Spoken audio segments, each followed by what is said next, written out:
Social Security is money you earned through hard work, taken out of each paycheck over the course of your working life for you to get back when you retire.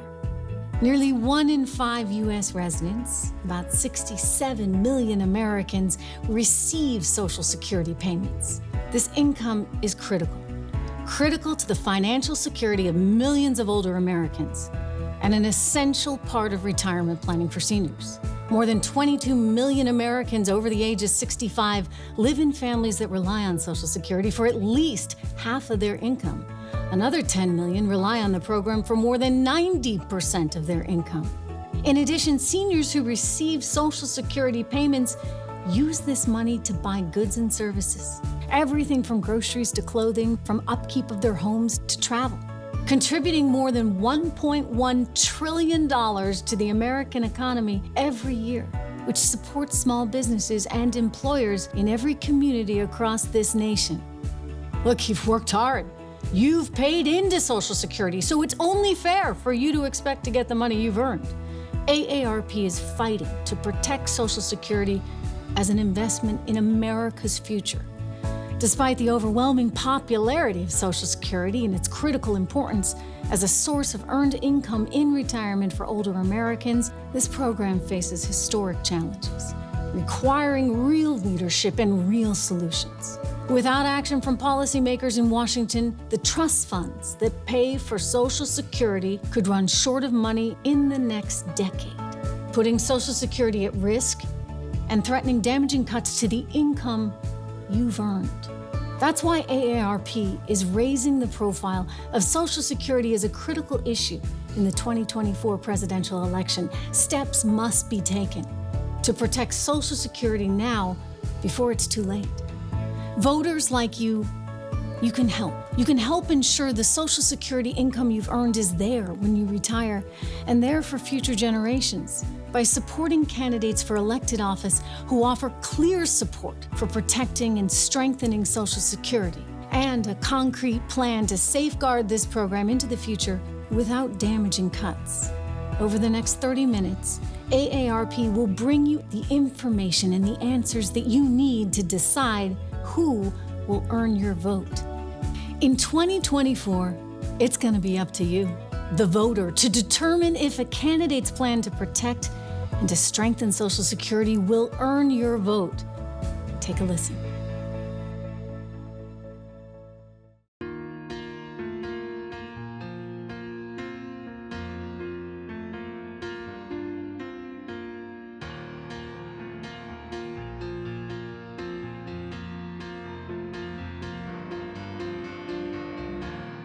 I'm David Oman. I grew up in Cedar Falls, in Black Hawk County, northeast Iowa. It was a wonderful, hard-working community. I look back on it, it was the best time and place that anybody could grow up, in my view. I've been blessed for quite some time to work in this state, which is a great state if you care about politics. I had started off working my way through college as a reporter. First doing radio, then doing television. But I interviewed then Governor Ray, and I just thought he was a square guy. And about a year after that, I was invited to go to work on his campaign. I was 22, and I figured I'd try that, and I've never really gone back. I often thought I would go back to the news business, but politics stuck.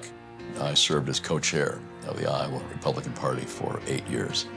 And throughout all that, I've been involved in a lot of campaigns, some losses, a lot of wins, and I've had a lot of fun. Iowa is a state that you can't buy with television ads or being slick. You've got to go out and earn people's votes by going to them, by going to the towns, going to the counties, listening to them, telling them what you believe, why you believe it, and working very hard, demonstrating that. We're a small state. We're 30th in population, we're 26th in area. We're in the middle of the country. We are quintessential middle America. And we do have a relatively high proportion of seniors in this state. And when you look at the data, you realize that about half of those seniors derive half of their income from Social Security. That helps them stay out of poverty. Retirement security is economic security and vice versa. That touches a lot of people. The challenge with the Social Security program is that within a decade or so, plus minus a few years, it will not have the money to pay the benefits that people live on. That's the challenge. And at that point, benefits will be whacked. You pick the number, 25, 30% more. That would throw a lot of people into poverty. People not being able to afford the necessities of life, going to the grocery store and going to the gas pump.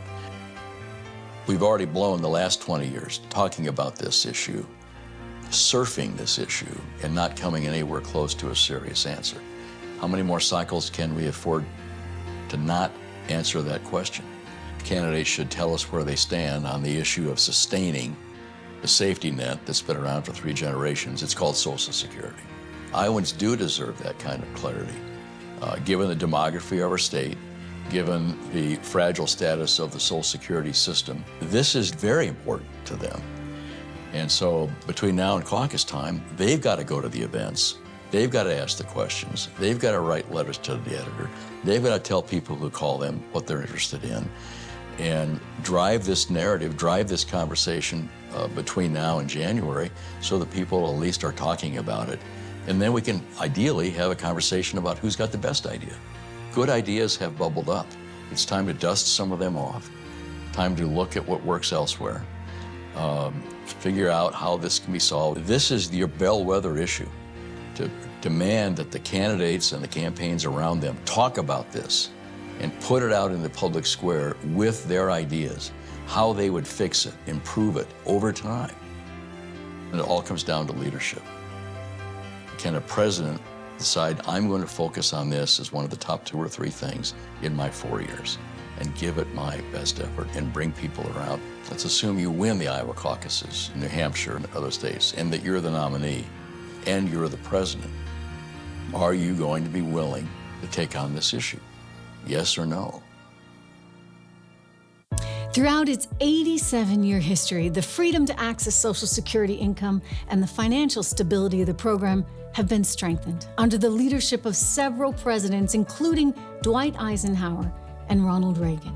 In 2024 and the years to come, Americans will be counting on candidates and elected officials to carry on these leaders' legacy of commitment to Social Security.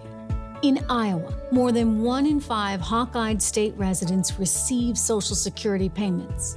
Social Security comes directly from the hard work of Americans who have earned this income.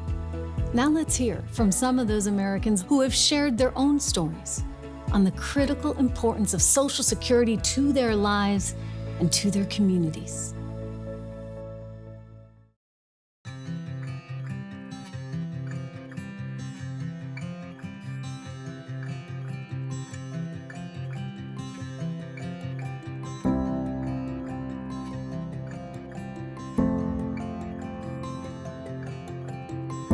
My name is Scott Hepner.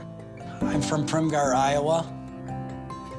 My first job was when I was 14 years old, carrying the Des Moines Register. I grew up with the grocery business. My dad had worked for a major chain for 23 years, and we talked grocery business around the supper table. One day, the phone rang, and it was my dad. And he said, hey, I got an idea. How would you like to open your own grocery store? My first thought was, I'm 23 years old. What do I got to lose? We did it, and we made it, and 37 years later, I was able to sell it, and happy to still work there. Running a small grocery store in a small community like that is very unique. You know everyone on a first-name basis. You know their kids. You know what sports their kids are in, what their kids are doing. You know where they work. It's not really work anymore. It's one big family. I really have been very fortunate to have the business that I've had. I paid into Social Security all my life. If Social Security wasn't there at age 66, 67, it would be hurtful. That's part of our financial planning for our retirement. I know a number of people that have retired that their only source of income is Social Security. And right now, they're able to pay their utility bills, hopefully have some grocery money, and put gas in their car. There is nothing left for them. And without Social Security for my financial retirement, I would be devastated if it wasn't there. If Social Security ran out, I can't imagine what would happen. If we don't do anything, it's going to fail. And I always like to say failure is not an option. For the sake of my children, I hope Social Security can be there for generations to come. I really want to see my kids have Social Security and my grandkids have Social Security. We're one of the first states. We kind of set the direction that the rest of the country might be headed. The candidates need to take a good, hard, firm stand on this and come up with something to reform Social Security. Start with an idea. Let the people know that, yes, you are concerned about Social Security, and show us that you want to do something. I think if someone came forward with a proposal to protect Social Security, to make sure that it's guaranteed for not only Iowans, but for all of America, for the nation, I think it would go over with overwhelming success. I sure don't have the answers, but I hope that one of the candidates do. And I think they will have an overwhelming support if they can figure out how to protect Social Security.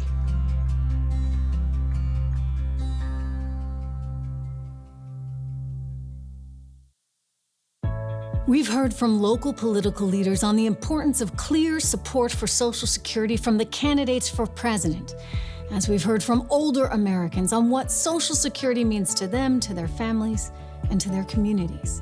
Now, as the 2024 race for the Republican nomination heats up, let's hear from the candidates for president in their own words.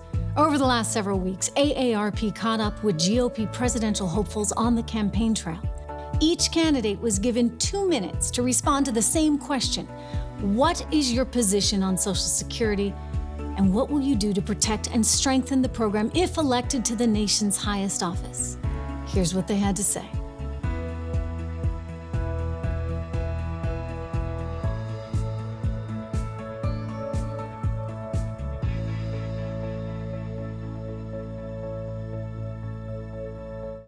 Social Security is important for so many millions of seniors throughout our country. Promises made will be promises kept. As governor of Florida, I know a few things about people on Social Security. It's an important part of our state. I also think about my grandmother who lived till 91, and Social Security was her sole source of income. And I know that's true for many millions of seniors throughout the United States. We must get inflation under control. It's not only eating away at the value of Social Security benefits, even if you get a cost of living adjustment, it's also causing our federal budget to go out of whack with massive increases in interest payments. And of course, we know Congress has taken money out of Social Security for many, many decades. We got to put a stop to that. We also need to do legislation to make Social Security benefits tax-free. You've already paid tax on that. You shouldn't have to pay tax again. And second of all, we want to make sure that seniors who want to continue working are not penalized with their Social Security benefits. We look forward to be able to protect Social Security for our senior citizens. It's important now more than ever. I think we always want America to be a country that keeps its promises. We have people who've worked very hard. They've paid into the system. They are expecting that they're going to be able to have those monies given back to them when they retire. So what do we need to do? Let's acknowledge some facts. Social Security will go bankrupt in 10 years. Medicare will go bankrupt in 8. Everyone in D.C. has loved to spend money, Republicans and Democrats. What we will do is we will take on the system in a way that allows everyone who's paid in to keep it. Promises made are promises kept. But we will go to the generation like my kids as they come into the system in their 20s. We will change the rules for them. And that way we can ensure that they also will have something by the time that happens. In South Carolina, I had to do it with the pension system. We kept our promises to everyone who had paid in. But for the new ones coming in, we changed it so that it would be solvent for the time when they needed it. That's what we'll do across America, because everyone needs to know what to expect from what they've put in. And we're going to make sure that promises made are promises kept. The first thing is we have to just be very clear about one simple principle in this discussion. No cuts on Social Security or Medicare to seniors. No cuts to seniors, no cuts to seniors, full stop. That's non-negotiable. Now, with that starting point, how do we help seniors even more while growing our economy? There are a lot of broken quirks in Social Security. For example, many working seniors today are penalized for every added dollar they earn. Some of them only take home 2 cents if they do choose to work, just because they're getting Social Security payments that they're entitled to because they've contributed their whole life to get it. That's wrong. It's wrong, especially at a time when we have actually more open jobs in this country than we do people. So if some of those seniors do choose to work while collecting Social Security, they shouldn't be penalized for it.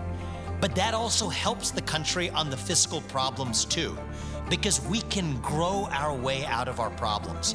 Economic growth is the answer. No longer pay people more to stay at home instead of go to work. Drill, frack, burn coal, embrace nuclear energy, unlock American energy. This is how we grow our economy, and once we have economic growth, we'll get back to a place where we have a Social Security surplus again.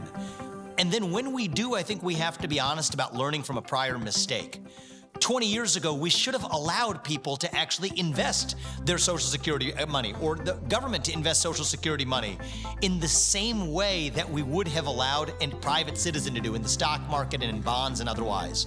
That's a good way of knowing we would have had a Social Security surplus today if we had done those things, learn from our past mistakes to make sure we don't make those mistakes again in the future.